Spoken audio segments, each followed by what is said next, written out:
Chunarughat association of মিশিগানের বার্ষিক picnic অনুষ্ঠিত হয়েছে। উক্ত পিকনিক গত রোববার ২৭শে জুলাই অরেঞ্জ শহরের হেলমিজ পার্কে সব বয়সী মানুষের মিলন মেলায় পরিণত হয়েছিল। সেখানে মিশিগানের সর্বস্তরের বাংলাদেশি আমেরিকানরা অংশগ্রহণ করেন।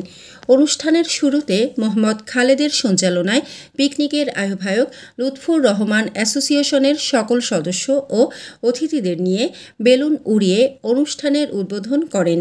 এ সময় স্বাগত বক্তব্য রাখেন অ্যাসোসিয়েশনের সাধারণ সম্পাদক মোহাম্মদ আব্দুল কুদ্দুস।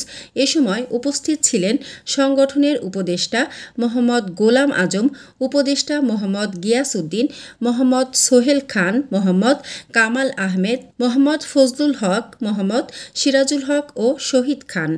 মধ্যাহ্নভোজ শেষে শুরু হয় খেলাধুলা। সেখানে বাচ্চাদের দৌড়, বড়দের দড়িটান আর মহিলাদের বালিশ বদল সহ আয়োজনে ছিল বয়সভিত্তিক নানাবিধ দেশীয় খেলাধুলা, যেখানে নারী এবং পুরুষেরা স্বতঃস্ফূর্তভাবে অংশগ্রহণ করেন।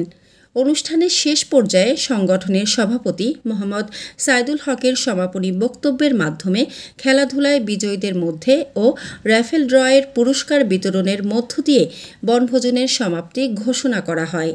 মানসম্মত হাঁস ও মোরগের চাহিদা পূরণ করতে আল আমিন হালাল লাইফ পোল্ট্রি রয়েছে আপনারই পাশে।